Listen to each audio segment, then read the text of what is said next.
In early October of 2024, a new viral video took the internet by storm. Just a few weeks before the 2024 election that turned the US government upside down, the world was encapsulated by the movie-length supercuts of Minecraft YouTuber Evbo's series, Parkour Civilization, a 2-season show wherein Evbo, the character, as played by himself, works his way through a fictional society where everything, from the distribution of goods to one's social class, is determined by the person's ability and skill in Minecraft parkour. Framed as a dystopia, Parkour Civilization attempts to follow the tropes and usual plot conventions of that genre, but soars above and beyond any dystopian stories written within the last 5 years or so, post the Divergent series because of one reason. The show does not use the genre's world building as set dressing for a story that could be told in any other fashion. The world of Parkour Civilization is necessary for the story to take place, for us as viewers to garner any sort of message or meaning out of it. Jokingly compared to Orwell's Animal Farm, Dostoevsky's Crime and Punishment, and Marx's Das Kapital, among classic shonen anime for format, in a Twitter post by user Monkey Sports Cam, alongside all the memes created about whether one would jump for the beef, one of the first lines of dialogue in the show and a metaphor for risking your life for better opportunities, it becomes obvious that Evbo's series was able to give serious critique of social structure, especially in the wake of that upcoming United States election. People needed a piece of media that was able to ring true the current political climate and get them talking with others in a professional, analytical fashion, cue me writing this article today. However, I am not here to argue about the legitimacy of this series as a serious dystopia. That claim has been proven and validated in the months since the series became widely popular by nearly everyone who has watched it. In this article, I argue that Evbo, the character within Parkour Civilization, is a purely passive protagonist within the larger narrative told in the series, and that it is that passiveness that allows the viewer to understand just how dystopian the society he lives in is. Passive here refers not to the character's inaction, but to their motivations for action. Are they moving the plot along because they want to, or because the plot, or the people inside the plot, requires them to? How much of their work is their own idea, and how much of it is what they were told to do, either by other people or a larger authority? Dystopian fiction tends to have an active protagonist. Think Wu Zixuan of Iron Widow forcing or charming the people around her to comply with her radical changes to society, or Katniss Everdeen of The Hunger Games making the split-second decision to volunteer for the games to replace her sister. These two protagonists made those decisions and acted of their own volition, with their own experiences and opinions on society fueling the majority of the choices, rather than some other exerting pressure upon them. Evbo, meanwhile, is the opposite. All his choices can be traced back to either someone or something looming over his shoulder, putting thoughts into his head he thinks are his own. His initial jump for the beef is taken because the pro at the door tells him of a ticket event taking place far away. Only with the restricted blocks given to him by the old man and his master friend, referred to by the fandom and the rest of this article as EMF, is he able to get through the parkour temples. Only through the parkour god resurrecting him after his first battle with the champion could he make his way back to the master level and challenge him again.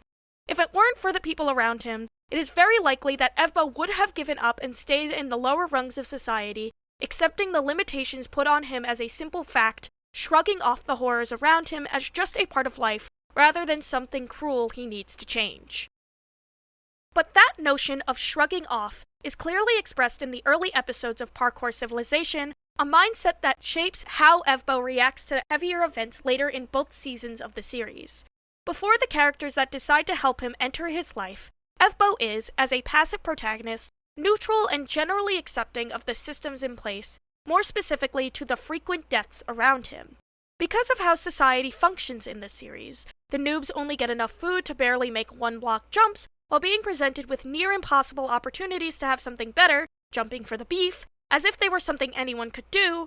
Parkour battles in the pro and master levels being commonplace fights to the death, makes for a sharp increase in death tolls as people go for the things just out of their reach, and as someone who has seemingly lived in Parkour Civilization his whole life, Evbo has become used to this frequent morbidity, even desensitized to it. Throughout the series, he responds to the deaths around him with one phrase, "Well, I guess," starting even from the first death in the series, which is his longtime neighbor, where, after an initial shout of shock, Evbo declares, "Well, I guess I have to change my statement. I now live in this neighborhood alone." This tone shifts from shock to neutrality, expressed by that phrase of "well," is so rapid that it forces the viewer to move along with him if they want to see where the series goes. Just like Evbo, the viewer becomes desensitized to death. The notion of Evbo living in a now empty neighborhood implies that this is not the first time he has watched a neighbor die, which creates a haunting sense of scale in regards to how this society works. Authorities do not care how many people die, as long as the noobs are dead, out of the way, and out of sight. This goes for the pros as well, who seem to be more fragile than the noobs at certain parts of the series. The viewer is given the most blatant example of this nonchalance towards death when Evbo buys a house early in the first season.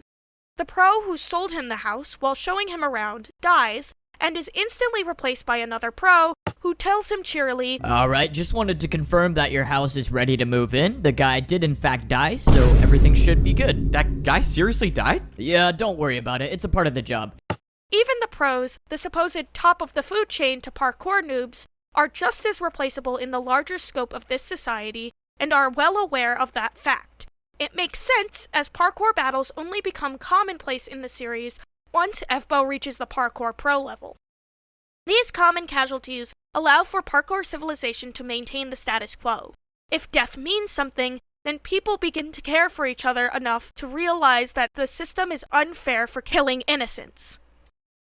With that sort of mindset being the baseline for society, it is no wonder, then, that the civilization depicted by the series is a dog-eat-dog world, one where success is gained by shoving everyone else out of the way. After all, with the top of the social class system being represented by a single person, the parkour champion, the margin for success becomes much, much smaller as someone makes their way up to the top. This slimming margin combined with the isolation formed from the amount of death that surrounds him. When buying a house after escaping prison, he mentions that he just moved to a neighborhood where, not to my surprise, everyone fell into the void, so it's just me living here. Evbo is used to an empty world and no connection to anyone that is still alive.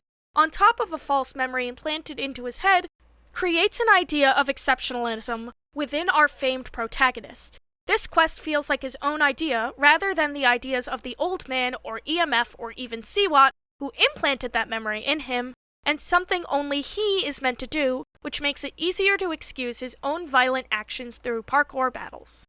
According to the rules at play, those people, some innocent, some working within the system, weren't good enough at parkour and had to die so that Evbo could succeed. The narrative is solely about Evbo, and therefore everyone, including the people he considers friends and colleagues, get relegated to a secondary role despite any contributions they made.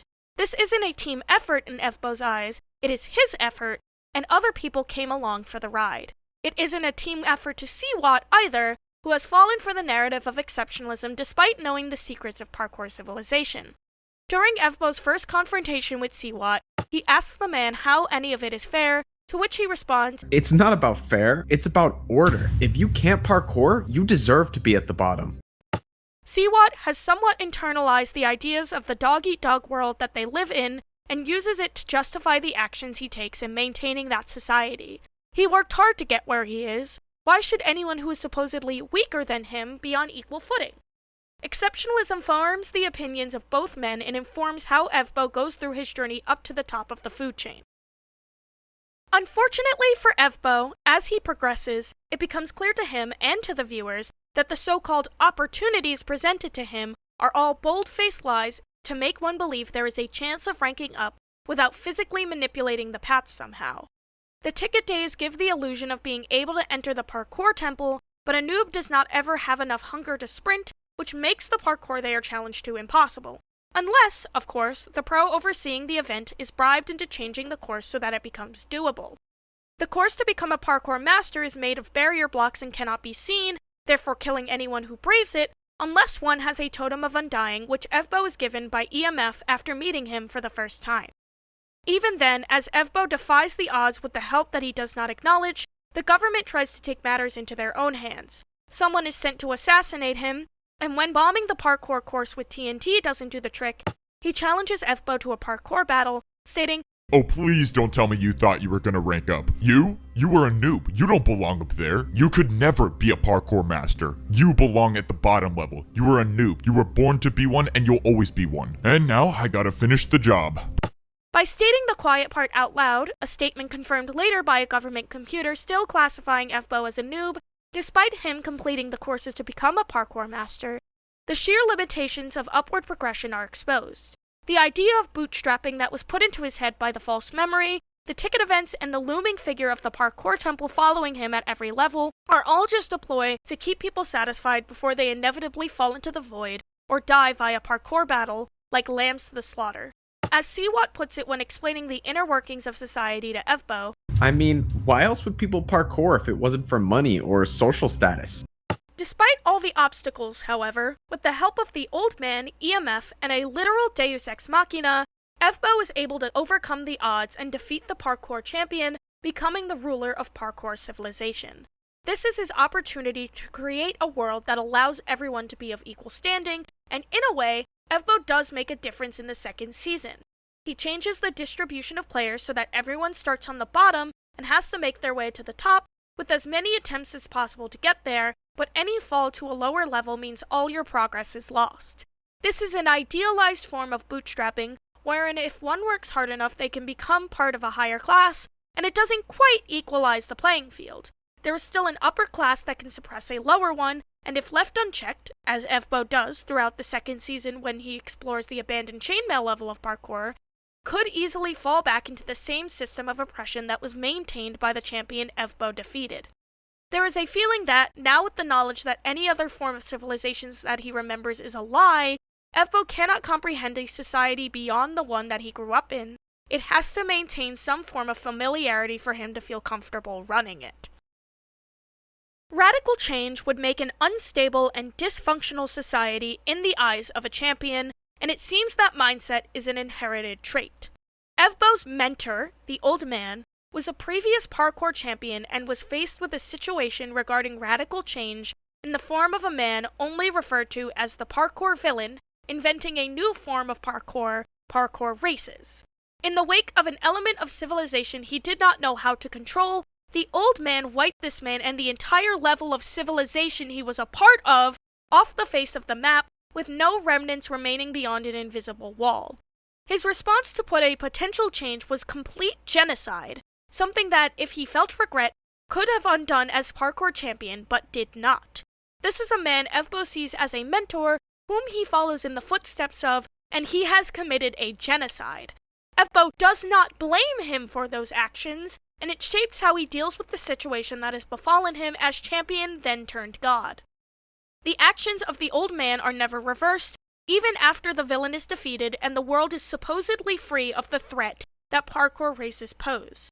Fbo, with more power than anyone in the world, including the power of necromancy, as we've seen the previous parkour god do to Fbo himself, keeps things in the comforts of familiarity because it is all he knows. With Fbo so heavily influenced by the society he grew up in as he is, not entirely seeing much issue with the foundations of the system, there can be no radical change that the viewer thinks there will be at the end of the series. There is only a faulty god and a new champion in EMF who may do what Fbo could not. If you look through the Parkour Civilization tags on social media, a theme will form throughout the many posts made in regards to this series. It is a sentiment that the millions of viewers of this series seem to share, one that is put most succinctly by Tumblr user Poppy the Axolotl. Yes, Fbo, we must eliminate the upper class. Viewers glean through the series, especially in the first season, the general ideas of breaking chains and revolution, as they are expected to glean from a dystopian piece of media. It is what the viewers want to see in the face of their ever-changing world, one where fascism bears its ugly fangs and the youth is expected to fight it with no hesitation. However, upon deeper inspection of the series, it becomes clear that Fbo does not come out of the experience with the same ideas in mind. He does not eliminate the upper class, he does not become what a viewer can glean as a communist or a revolutionary, he does not break the rules in order to move ever upward. He lets other people, like EMF, do it for him. Fbo wins the dystopian game because he plays by the rules set by society at large. He is just a guy who only knows the place he has lived in his entire life, full of people who desperately want something out of it, and he is willing to let it mold him if it means he succeeds amongst them.